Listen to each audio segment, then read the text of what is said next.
Hello students, नमस्कार। अपनी agriculture की ऑनलाइन क्लास में अपन चैप्टर फसलों उत्पादन में 2 नंबर पर दलहन फसलें पढ़ रहे थे, जिसके अंदर पिछली क्लासों में अपन ने 2 दलहन फसलें पढ़ ली थी, एक उड़द और एक मूंग। आज अपनी तीसरी फसल है जिसका नाम है मोठ। आज अपन मोठ के बारे में पढ़ेंगे। मोठ में सबसे पहले इसका वानस्पतिक नाम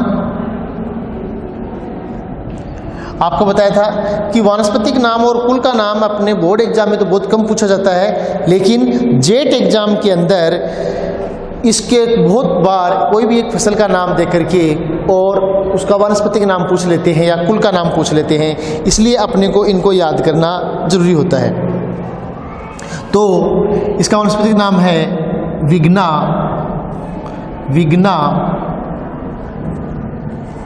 एकोनिटिफोलिया।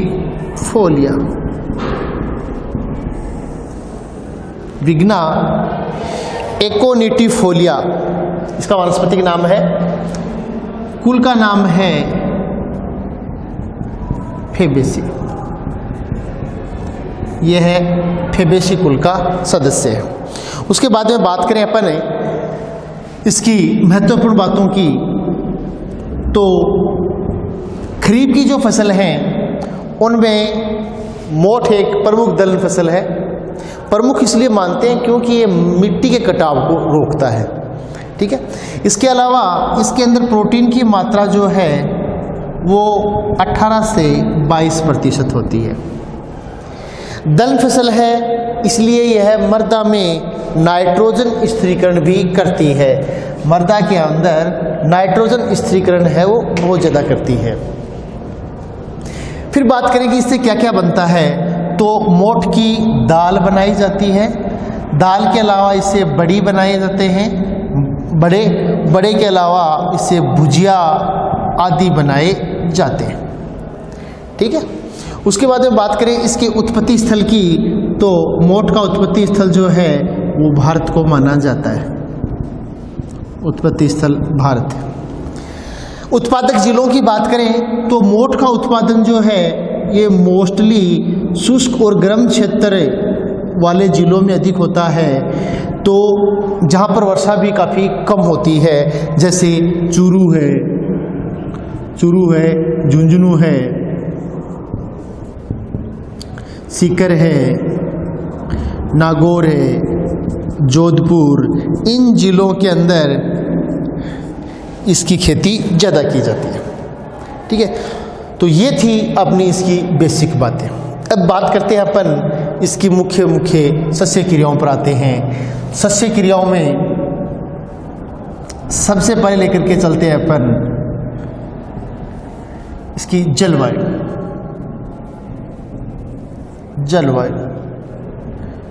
अपने सबको पता है कि मोठ एक खरीफ की फसल है। खरीफ की फसल होने के साथ राजस्थान में इसकी खेती ज़्यादा होती है, तो यह शुष्क व गर्म जलवायु वाली फसल है। शुष्क व गर्म जलवायु वाली फसल है, जिसके लिए सामान्यतः है 30 से 35 डिग्री सेल्सियस तापमान है, वो इसके उत्पादन के लिए अच्छा माना जाता है। ठीक है। उसके बाद में अपन बात करें, दूसरा बिंदु आता है अपना मृदा व खेत की तैयारी। मृदा व खेत की तैयारी।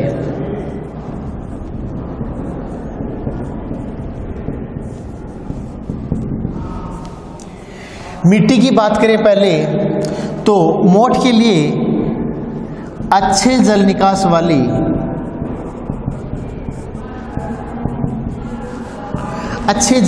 वाली बलुई दोमट मृदा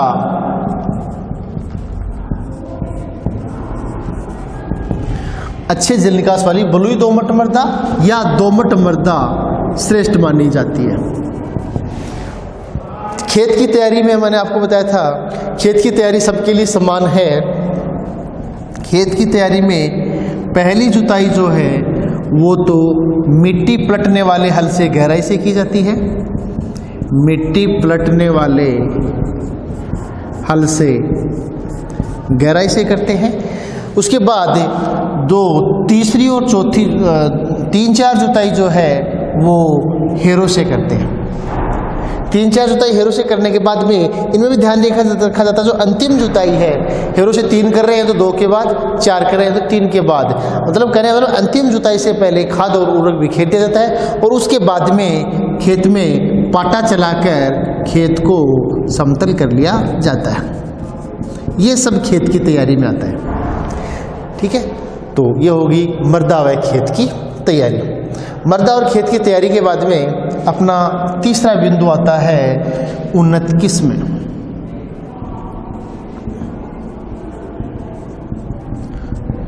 उन्नत किस्म मोठ जो है ये रेगिस्तानी क्षेत्र में उगाया जाने वाला एक अच्छी फसल है। तो इसकी जो उन्नत किस्में हैं उनमें मुख्य आती हैं मरु, वरदान,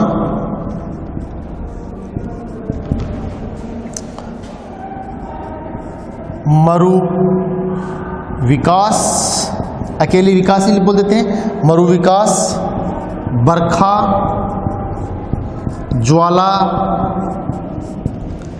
ठीक है, ये इसकी प्रमुख उन्नत किस्में हैं। उन्नत किस्मों के बाद में चौथा बिंदु आता है बीज दर व बीजोपचार।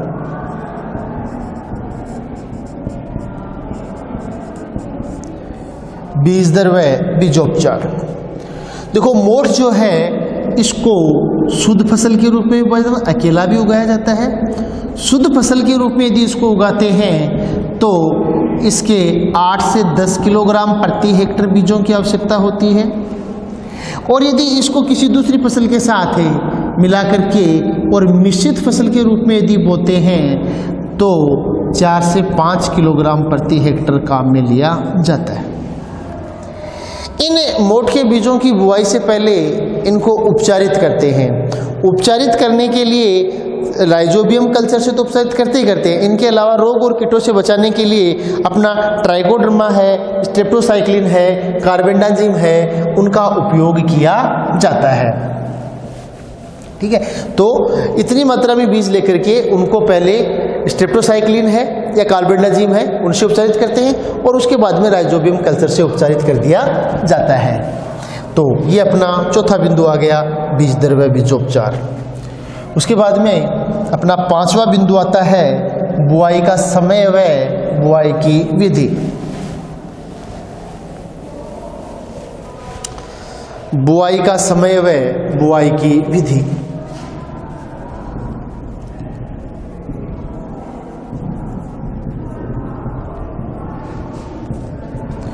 तो बुआई के समय की बात करें तो ये खरीफ की फसल है और वर्षा ऋतु पर आधारित है। इसलिए जैसे ही मानसून आता है तो उसी समय मध्य जून से मध्य जुलाई तक इसकी बुआई कर दी जाती है। कहने का मतलब मानसून आने के बाद इसकी बुआई कर दी जाती है। बुआई करते समय जो विधि अपनाते हैं वो मोस्टली कतार विधि का उपयोग करते हैं। कतार विधि से मोठ की बुआई की जाती है। कतार विधि में भी ये ध्यान रखा जाता है कि पौधे से पौधे की दूरी, पौधे से पौधे की दूरी लगभग 15 से 20 सेंटीमीटर रखते हैं, जबकि पंक्ति से पंक्ति की दूरी मतलब लाइन से लाइन की दूरी, पंक्ति से पंक्ति की दूरी जो है वो लगभग 20 से 40 सेंटीमीटर रखते हैं। जबकि इसके बीजों की पंक्ति के अंदर जो गहराई है वो गहराई लगभग 4 से 5 सेंटीमीटर रखी जाती है। तो कतार विधि में मोस्टली इन बातों का ध्यान रखा जाता है। पौधे से पौधे की दूरी भी थोड़ी ज़्यादा रखी जाती है और पंक्ति से पंक्ति की दूरी भी ज़्यादा रखी जाती है। ठीक है, इस विधि से अपन बुआई कर देते हैं। उसके बाद में अपना छठा बिंदु आता है खाद व उर्वरक। खाद व उर्वरक। खाद के रूप में तो अपने को कुछ मात्रा में गोबर की खाद चाहिए। गोबर की कंपोस्ट खाद को उपयोग किया जाता है क्योंकि ये एक दलहन फसल है इसलिए नाइट्रोजन का स्थिरीकरण करती है। फिर भी अपन बात करें नाइट्रोजन की, तो नाइट्रोजन केवल 10 किलोग्राम प्रति हेक्टर ही डालते हैं, क्योंकि ये नाइट्रोजन स्थिरीकरण करने वाली फसल है, इसलिए वायुमंडल से ये अच्छी नाइट्रोजन का स्थिरीकरण कर लेती है। जबकि फास्फोरस जो है वो लगभग 30 किलोग्राम प्रति हेक्टर डालते हैं। उर्वरक के रूप में अपन नाइट्रोजन और फास्फोरस का ही उपयोग करते हैं। ये अपना हो गया 6 खाद और उर्वरक। अगला 7वां बिंदु आता है अपना सिंचाई।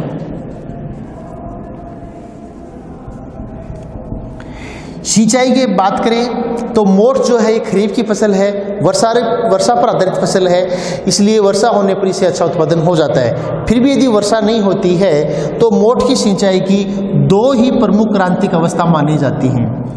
2 क्रांतिक अवस्थाएं इसकी। 2 क्रांतिक अवस्थाओं में पहली क्रांतिक जो अवस्था है वो तो है पुष्पन के समय, जब फूल आने वाले होते हैं उस समय पुष्प, ठीक है, पुष्पन के समय इसकी सिंचाई अति आवश्यक होती है। इसके अलावा तो दूसरी इंपॉर्टेंट अवस्था है वो है दाने बनते समय। दाने बनते समय इन 2 क्रांतिक अवस्थाओं पर इनकी सिंचाई करनी चाहिए। इस प्रकार से ये अपने हो गए 7 बिंदु। अपना 8वां बिंदु आता है, वो आता है निराई गुड़ाई कब करेंगे, ठीक है, खरपतवारों का नियंत्रण कब करेंगे। तो निराई गुड़ाई को अपन एग्रीकल्चर में अब पहले खरपतवार नियंत्रण लिखा करते थे, अब वर्तमान में खरपतवार नियंत्रण न आकर के एक नया शब्द आता है जिसका नाम है अंतराकृषि। अंतराकृषि। तो अपना अगला बिंदु आता है अंतराकृषि। अंतराकृषि के अंतर्गत खरपतवारों का नियंत्रण किया जाता है। तो खरपतवार नियंत्रण करने की श्रेष्ठ विधि तो है हाथ के द्वारा खरपतवारों को उखाड़ना, या फिर बुआई के 25-30 दिन बाद 25-30 दिन बाद अपन उसकी निराई गुड़ाई कर देते हैं, ठीक है, निनाण करना जिसको बोलते हैं, निराई गुड़ाई कर देते हैं।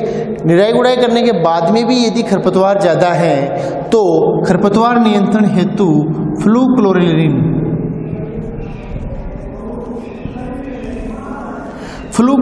खरपतवारनाशी रसायन के द्वारा अपन खरपतवारों का नियंत्रण कर लेते हैं, ठीक है। इसके अलावा अंतराकृषि के बाद अपना अगला बिंदु आता है, वो आता है प्रमुख कीट कौन कौन से हैं। प्रमुख कीटों से बचाव के लिए अपन जो शब्द नया आता है उसका नाम है पादप संरक्षण। पादप संरक्षण, बिंदु नंबर 10। पादप संरक्षण। पादप संरक्षण के अंतर्गत ध्यान देना, प्राकृतिक आपदाओं और कीटों से फसल का बचाव किया जाता है, उसको पादप संरक्षण कहा जाता है। अब जो मोठ की फसल है इसके अंदर जो प्रमुख कीट लगते हैं उन प्रमुख कीटों में आते हैं जैसे मोयला, कातरा, फली छेदक कीट, फल मक्खी, सफ़ेद मक्खी, ये मोठ पर लगने वाले प्रमुख कीट होते हैं। इन कीटों के नियंत्रण हेतु अपने को कीट नियंत्रण रसायन छिड़कना होता है। वो जिस कीट नियंत्रक रसायन का उपयोग करते हैं उसका नाम है मोनोक्रोटोफॉस। मोनोक्रोटोफॉस रसायन का छिड़काव किया जाता है। उसके बाद में प्रमुख रोग और उनका नियंत्रण। 11 नंबर पर आता है प्रमुख रोग व उनका नियंत्रण। तो मोठ के प्रमुख रोग वही हैं जो मोस्टली अपने उड़द और मूंग में पड़े थे, जैसे नंबर 1 पीलिया रोग। पीलिया रोग के अंदर क्या होता है, पौधा है वो पूरा ही पीले रंग का हो जाता है, पौधे का रंग परिवर्तित होता है और पौधा पूरा ही पीले रंग का हो जाता है। इसके नियंत्रण के लिए गंधक का तेजाब छिड़का जाता है, ठीक है। पीलिया रोग के बाद में दूसरा है पर्णचित्ती रोग। पर्णचित्ती रोग, पर्णशिथि रोग के नियंत्रण के लिए मेनकोजेब रसायन का उपयोग किया जाता है। इसके अलावा इसके अंदर पाउडरी मिल्ड्यू, ठीक है, पाउडरी मिल्ड्यू या जिसको अपन छाछा रोग भी कहते हैं या पाउडरी मिल्ड्यू रोग कहते हैं, जिसके नियंत्रण के लिए या तो केराथेन का उपयोग किया जाता है या फिर आपको मैंने बताया था कि कहीं किसी भी फसल में कोई भी ये छाछा रोग यदि हो जाता है, पाउडरी मिल्ड्यू रोग हो जाता है, तो गंधक के चूर्ण का छिड़काव किया जाता है। ठीक है, गंधक के चूर्ण का घोल करके उसको घुलनशील अवस्था में उसका छिड़काव कर दिया जाता है। ये हो गए इसके प्रमुख रोग और उनका नियंत्रण। उसके बाद में अपना अगला बिंदु आता है 12वां, कटाई व मड़ाई। कटाई व मड़ाई, तो मोठ की जो कटाई है वो इसके पकने के बाद जब फलियों का रंग भूरा हो जाता है उस समय इसकी कटाई कर ली जाती है। कटाई करने के बाद थ्रेशर के द्वारा उसकी मड़ाई कर लेते हैं। और अंत में अपना लास्ट बिंदु जो आता है वो आता है उपज। उपज प्रति हेक्टर मोठ की दानों की उपज कितनी प्राप्त होती है और चारों की कितनी होती है। तो जो अपन बात करें इसके दानों की उपज, तो दानों की उपज तो लगभग 6 से 8 क्विंटल प्रति हेक्टर प्राप्त होती है। जबकि अपन यदि बात करें इसके चारे की तो चारा 8 से 10 क्विंटल प्रति हेक्टर इसका उत्पादन होता है। ये था अपनी आज की प्रमुख दलहन फसल मोठ। आज इतना ही। Thank you, have a nice day.